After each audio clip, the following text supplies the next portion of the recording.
हरियाणा सरकार को हाईकोर्ट से झटका। निजी क्षेत्र की नौकरी में 75% आरक्षण पर लगाई रोक।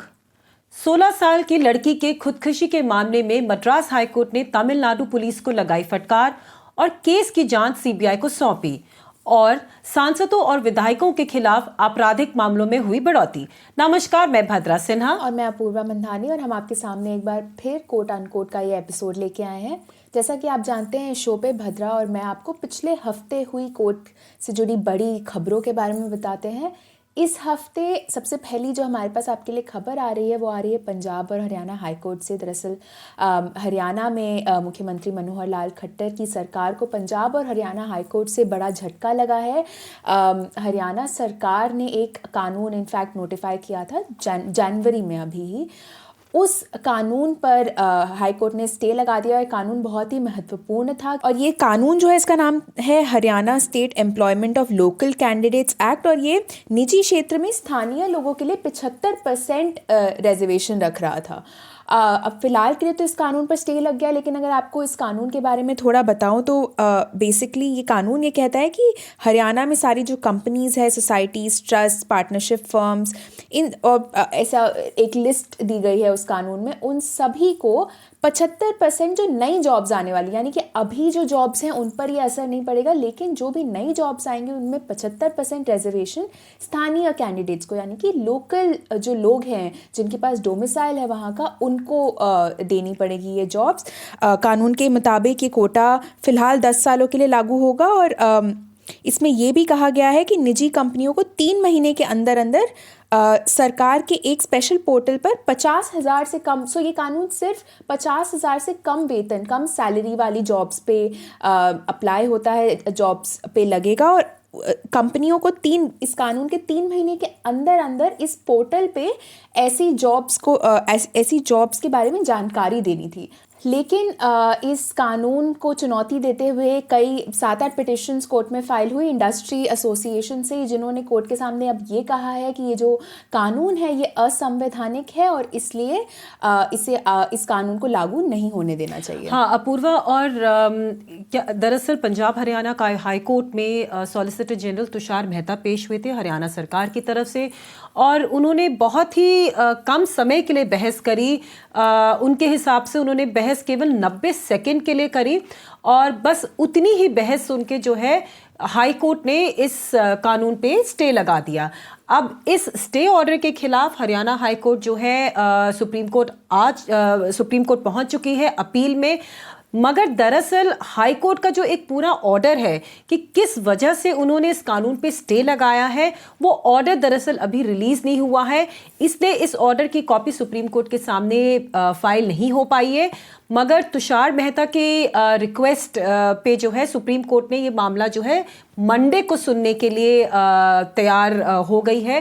अपनी अपील में सुप्रीम कोर्ट में हरियाणा सरकार ने इसी बात को दोहराया है कि हाई कोर्ट ने उनको बहुत ज़्यादा मौका नहीं दिया पूरे मामले को सुनने का, और हरियाणा सरकार की तरफ से ये मानना है कि ऐसे मैटर में जो है इंटरिम स्टे ऑर्डर नहीं आना चाहिए था, क्योंकि ये एक लॉ है, ये एक सेटल प्रिंसिपल है कि जब तक एक मैटर में या किसी भी मुद्दे पे पूरी तरह से सुनवाई नहीं होती है तब तक उस कानून को जो है संवैधानिक माना जाता है। मगर हाई कोर्ट ने जो है ये प्रिंसिपल के खिलाफ जाते हुए अपना जो है स्टे ऑर्डर सुनाया है। और यदि मंडे तक पूरा ऑर्डर जो है रिलीज हो जाता है हाई कोर्ट का, तो वो ऑर्डर जो है सुप्रीम कोर्ट के सामने रखा जाएगा और इस मुद्दे पे दोबारा से जो है सुप्रीम कोर्ट में बहस होगी। तो जैसे ही जो भी डेवलपमेंट होता है अगले हफ्ते, उसके बारे में हम आपको अगले एपिसोड में बताएंगे। बिल्कुल। और दूसरी जो हमारे पास खबर आ रही है वो है मद्रास हाई कोर्ट से। दरअसल मद्रास हाई कोर्ट ने 12वीं की एक छात्रा के सुसाइड केस की जांच को सीबीआई को सौंप दिया है। अब इस छात्रा ने 9 जनवरी को जहर खा लिया था और 19 जनवरी को इसी के चलते उनकी मौत हो गई। इसके बाद एक वीडियो आया था, वीडियो वायरल हुआ था, जिसमें ये छात्रा दिखती है ये कहते हुए कि जो इनका स्कूल था, इन्होंने जो क्रिश्चियन मिशनरी स्कूल था, उन्होंने इसको ज़बरदस्ती क्रिश्चियन धर्म अपनाने के लिए इससे ज़बरदस्ती की थी और इसके बाद इन्हें इतना बड़ा कदम उठाना पड़ा। अब हाई कोर्ट ने इसमें अपने जो 31 जनवरी को हाई कोर्ट का ऑर्डर आया था, उसमें हाई कोर्ट ने तमिलनाडु पुलिस की इसमें बहुत ही कड़ी निंदा की है। कोर्ट ने ये कहा है कि पुलिस ने अपनी जांच में ये जो पूरा कन्वर्जन धर्म परिवर्तन का एंगल था, इसको ढंग से इस पे जांच नहीं की और इसको पहले ही रिजेक्ट कर दिया जांच किए बिना ही। फिलहाल इस केस में जो इनकी स्कूल की हॉस्टल की वार्डन है उनकी गिरफ्तारी हुई है और अब कोर्ट ने ऑफ कोर्स ये जो पूरी जांच है इसे सीबीआई को सौंप दिया है। जी, दरअसल मामला ये हुआ था पूर्वा कि जब इस लड़की की मृत्यु हो गई थी तो उसके बाद इसके पिता ने हाईकोर्ट में एक अर्जी दाखिल करी थी, एक पिटिशन दाखिल करी थी, जिसमें उन्होंने ये मांगा था कि इस पूरे केस को जो है इसकी जो इन्वेस्टिगेशन है वो ठीक से होनी चाहिए। मगर जब ये मैटर पेंडिंग था हाईकोर्ट ने इस पिटिशन को सुनने के बाद लोकल पुलिस से कुछ डॉक्यूमेंट्स मांगे थे, कुछ स्टेटमेंट्स रिकॉर्ड करने के लिए कहे थे और इसी दौरान दरअसल ये हुआ था कि दो मिनिस्टर्स जो स्टेट गवर्नमेंट के, जो राज्य सरकार के जो दो मिनिस्टर्स थे, उन्होंने प्रेस में जाके ये स्टेटमेंट दिया कि ये जो पूरा धर्म परिवर्तन को लेके जो आरोप लगाया गया था लड़की के द्वारा या लड़की के माता पिता के द्वारा, ये गलत है। और उन्होंने दरअसल ये स्टेटमेंट जो तमिलनाडु की जो एक पुलिस ऑफिसर हैं, जो सुपरिटेंडेंट ऑफ पुलिस हैं, जो इस पूरे मुद्दे को, इस पूरे केस को उनके अंडर ही जो है प्रोब चल रहा था, कार्यवाही चल रही थी, उनके स्टेटमेंट के बेसिस पे इन दोनों मिनिस्टर्स ने ये अपना स्टेटमेंट दिया था। अब वो जो पुलिस ऑफिसर है, उन महिला पुलिस ऑफिसर ने क्या किया कि जैसे ही ये वीडियो वायरल हुआ उसके बाद उन्होंने सबसे पहले तो एक एफआईआर लॉन्च करी इस पूरे वीडियो को लेके कि भाई ये जो है ये गलत है, क्योंकि इसमें जो वो लड़की है उसकी आइडेंटिटी रिवील होती है। और उसके बाद ही उन्होंने एक प्रेस कॉन्फ्रेंस बुलाई और प्रेस कॉन्फ्रेंस में उन्होंने ये अनाउंसमेंट कर दी कि जो प्रिलिमिनरी इन्वेस्टिगेशन हुई है पूरे केस में वो धर्म परिवर्तन के आरोपों को बिल्कुल खारिज करता है। तो हाईकोर्ट का ये मानना था कि इतने ही समय में, मतलब कि बहुत ही कम समय में पुलिस ने कैसे जो है इस तरीके का स्टेटमेंट दे दिया। तो हाईकोर्ट का ये मानना था कि जो लड़की के पिता है, जो उनका जो एक डर है कि पूरे केस में निष्पक्ष जांच नहीं हो रही है, वो एक तरीके से सही है। क्योंकि पहले तो एक सीनियर पुलिस ऑफिसर ने स्टेटमेंट दिया, फिर उसके बाद दो मिनिस्टर्स ने भी स्टेटमेंट दिया। तो इसलिए पुलिस की अर्जी को खारिज करते हुए और स्कूल की अर्जी को भी खारिज करते हुए हाई कोर्ट ने जो है इस केस की जो जांच है अब वो सीबीआई को सौंप दी है। अब तमिलनाडु पुलिस ने इस ऑर्डर के खिलाफ सुप्रीम कोर्ट में अपील लगाई है, मगर ये अपील अभी सुनवाई पे नहीं आई है।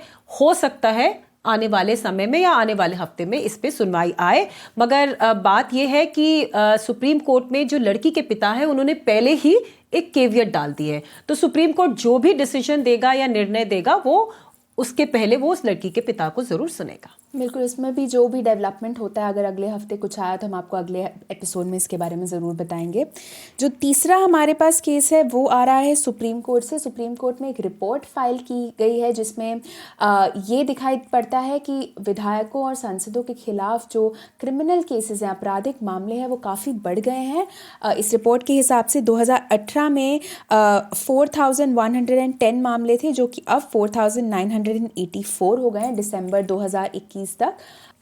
अब ये जो केस है इसी में दरअसल 2018 में कोर्ट ने स्पेशल कोर्ट्स बनाने का आदेश दिया था, ये कहते हुए कि जो सांसदों और विधायकों के खिलाफ मामले होते हैं वो बाकी मामलों की तरह ही कोर्ट में सालों साल तक पेंडिंग ना पड़े रहे, और इसलिए उनकी जो सुनवाई होती है वो थोड़ी और जल्दी होनी चाहिए, उनमें कम समय लगना चाहिए, कोर्ट के ऑर्डर्स जल्दी आने चाहिए। और इसी के चलते कोर्ट ने इसमें स्पेशल कोर्ट्स की स्थापना करने के ऑर्डर्स दिए थे। और अब इस केस में जो अमाइकस हैं विजय हंसारिया, सीनियर एडवोकेट विजय हंसारिया, जो कि कोर्ट की मदद कर रहे हैं इस केस को सुनने में, उन्होंने कोर्ट के सामने ये रिपोर्ट फाइल की है। रिपोर्ट में कई इंपॉर्टेंट फाइंडिंग्स है, भद्रा ने उसके ऊपर लिखा भी है। हम उसका जो लिंक है आर्टिकल का वो डिस्क्रिप्शन में ऐड कर देंगे। भद्रा, आप रिपोर्ट के बारे में थोड़ा और बता जी। जैसा कि आपने बताया पूर्वा कि दिसंबर 2018 में 4110 केसेस पेंडिंग थे। तो और उसके बाद तकरीबन एक साल के बाद अक्टूबर 2020 में जब हंसारिया जी ने अपनी एक और रिपोर्ट दी थी, तो उसमें 4,859 केसेस थे। और ये जो लेटेस्ट रिपोर्ट आई है उसके मुताबिक 4,984 केसेस पेंडिंग है। और पिछले 3 साल से जो है रिपोर्ट ये कहती है कि जो केसेस हैं इनमें बढ़ोतरी हुई है, मगर इन 3 सालों में कुछ काफ़ी केसेस डिसाइड भी हुए हैं, और जो उसका फिगर वो ये है 2,775। अब अपूर्वा, आपको ध्यान होगा जो इसमें पहला ऑर्डर आया था वो दिसंबर 2018 के आसपास ही आया था, और इस ऑर्डर में सुप्रीम कोर्ट ने डायरेक्शन दी थी सारे राज्य सरकारों को, 11 राज्य सरकारों को, कि इन 11 राज्यों में स्पेशल कोर्ट्स होनी चाहिए। फिर आगे चल के सुप्रीम कोर्ट ने इस डायरेक्शन को और मॉडिफाई किया और हर राज्य में जो है अब एक स्पेशल कोर्ट बिठाई गई है। इसीलिए जो है डिस्पोजल तो हुआ ही है, मगर साथ साथ जो है तकरीबन 800 से ज्यादा केसेस की बढ़ोतरी भी हुई है। तो हंसारिया रिपोर्ट का ये मानना है कि ये फिगर यही दिखाता है कि किस तरीके से जो ये आपराधिक मामले हैं वो विधायकों और सांसदों के खिलाफ बढ़ते ही जा रहे हैं, इसके बावजूद कि डिसीजन तो आ रहा है मगर बढ़ते भी जा रहे हैं। अब इसमें जो है स्टेट वाइज ब्रेकअप भी दिया हुआ है, और अगर स्टेट वाइज ब्रेकअप को देखें तो उसके मुताबिक यूपी जो है वो बिल्कुल ही सबसे टॉप पे है लिस्ट पे, जहां पे 1339 केसेस अभी भी पेंडिंग है। और अगर आप दिसंबर 2018 का फिगर देखें तो तब से और अब में जो है 347 केसेस की बढ़ोतरी हुई है, और जो डिस्पोजल हुआ है यूपी में वो हुआ है 435 केसेस का। अब इसमें से काफ़ी मामले ऐसे हैं अपूर्वा जो सेशंस कोर्ट के सामने हैं। अब सेशंस कोर्ट का ये मतलब होता है कि सेशंस कोर्ट के सामने वही मामले जाते हैं जो बहुत ही हीनस क्राइम जिसे कहा जाता है, और जिनमें सज़ा जो है वो 7 साल से ज़्यादा होती है, या लाइफ इम्प्रिजनमेंट होती है, या डेथ होती है। तो काफ़ी मामले ऐसे हैं जो सेशंस ट्रायबल हैं, और काफ़ी ऐसे हैं जो मैजिस्ट्रेट के सामने जो है पेंडिंग है। हंसारिया ने अपने रिपोर्ट में कुछ और बातों का जिक्र किया है कि उन्होंने ये बात बताई है कि भाई केंद्र सरकार को पिछली हेयरिंग पे जो है कुछ डायरेक्शन दी गई थी जो केंद्र सरकार अभी तक उन पे जो है कुछ कर नहीं पाई है, और उस डायरेक्शन के मुताबिक जो है केंद्र सरकार को एक कमिटी स्थापित करनी थी जो इस बात की जांच करे कि काफी मामले जो अभी इन्वेस्टिगेशन स्टेज पर ही हैं, अभी कोर्ट में गए नहीं हैं, ऐसे काफी मामले हैं जो इन्वेस्टिगेशन स्टेज पे भी हैं, तो क्यों जो है ये अभी भी इनमें कार्यवाही चल रही है और क्यों ये मामले अभी तक कोर्ट में नहीं गए हैं। तो इस पे जो है केंद्र सरकार को एक कमेटी गठित करनी थी, मगर कमेटी जो है अभी तक उस पे कुछ केंद्र सरकार ने सुप्रीम कोर्ट को कुछ अभी तक कोई इन्फॉर्मेशन नहीं दी है, और हंसारिया जी को भी कोई इन्फॉर्मेशन नहीं दी है। और दूसरा जो दूसरी बात सुप्रीम कोर्ट ने केंद्र सरकार को बोली थी वो ये बोली थी कि जितने भी ये स्पेशल कोर्ट्स हैं जो इन मामलों पे सुनवाई कर रहे हैं, इनमें स्पेशली इन कोर्ट्स में जो है इंटरनेट कनेक्शन, इंटरनेट फैसिलिटी होनी चाहिए। मगर इस मुद्दे पे भी केंद्र सरकार ने अपनी तरफ से कोई सुझाव और कोई जवाब अभी तक नहीं दिया है। और चलते चलते हम आपको एक और खबर देना चाहेंगे जो दिल्ली हाईकोर्ट से जुड़ी हुई है, मैरिटल रेप के बारे में है। हमने आपको अपने पिछले कुछ एपिसोड्स में इस मामले के बारे में जो है काफ़ी पूर्ण रूप से बताया है, जानकारी दी है।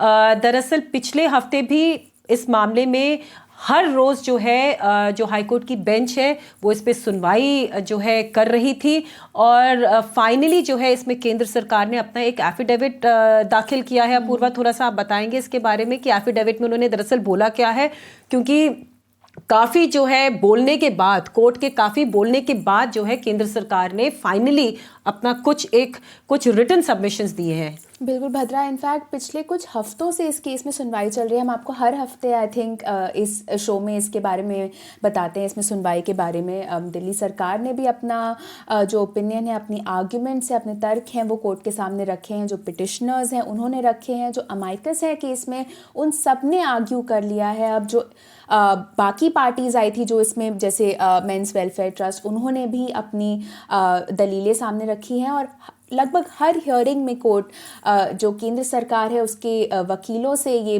कहती थी कि उन्हें भी अपना अब जो इसमें स्टैंड है, जो अपनी आर्ग्यूमेंट्स हैं उसे कोर्ट के सामने रख देना चाहिए। और लगभग हर बार ही केंद्र सरकार के वकील कोर्ट से और समय मांगते थे और अब उन्होंने फाइनली इसमें एक एफिडेविट दाखिल किया, लेकिन इस एफिडेविट में भी कुछ खास उन्होंने स्टैंड नहीं लिया है। उन्होंने कोर्ट से ये कहा है कि उन्हें और समय मिलना चाहिए ताकि वो एक कंसल्टेटिव प्रोसेस कर पाए। एक तरह से उन्होंने कोर्ट से ये कहा कि अभी इस समय कोर्ट के सामने जो पार्टीज हैं वो पिटिशनर्स हैं। दिल्ली सरकार ने अपना स्टैंड जरूर सामने रखा है, लेकिन बाकी जो राज्य सरकारें हैं वो कोर्ट के सामने नहीं है। इस हिसाब से अब केंद्र सरकार ने बोला है कि वो बाकी जो स्टेक होल्डर्स हैं इस पूरे प्रोसेस में, जिसमें राज्य सरकारें भी इंक्लूडेड होंगी, उन सभी से कंसल्टेशन करके, उन सभी से बातचीत करके इसमें, उसके बाद वो इस पे अपना जो स्टैंड है, अपनी जो दलीलें हैं वो कोर्ट के सामने रखना चाहेंगे। उन्होंने केंद्र सरकार ने ये भी कोर्ट के सामने क्लैरिफाई किया कि ऐसा नहीं है कि वो इसमें जो औरतों के अधिकार हैं इस केस से जुड़े उनको नहीं समझते हैं, लेकिन उन्होंने ये कहा कि क्योंकि ये जो मुद्दा है इसका असर कई लोगों पे पड़ेगा, तो इसलिए वो बातचीत करके फिर अपना एक स्टैंड कोर्ट के सामने रखना चाहेंगे।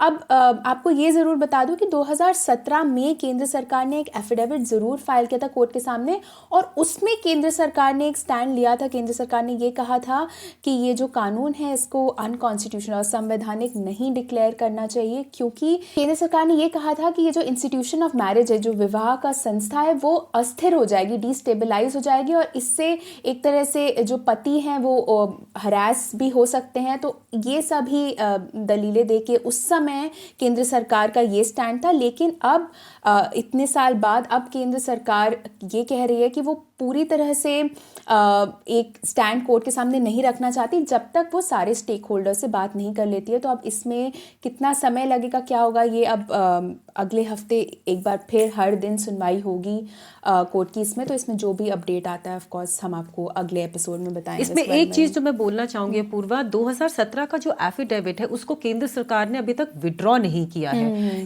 कोर्ट में केवल उन्होंने ये बोला है कि हम उस स्टैंड को रिव्यू कर रहे हैं और हम रिव्यू तभी कर सकते हैं जब जो कमिटी गठित की गई है इंडियन पीनल कोड को में कुछ बदलाव लाने के लिए, जब उसकी रिपोर्ट आएगी तो उसके बाद ही हम उस एफिडेविट को रिव्यू कर सकते हैं। मगर विड्रॉ नहीं किया गया है, केवल यही बोला गया है कि पूरे मामले में जो है कंसल्टेशन प्रोसेस जारी है, बातचीत जारी है।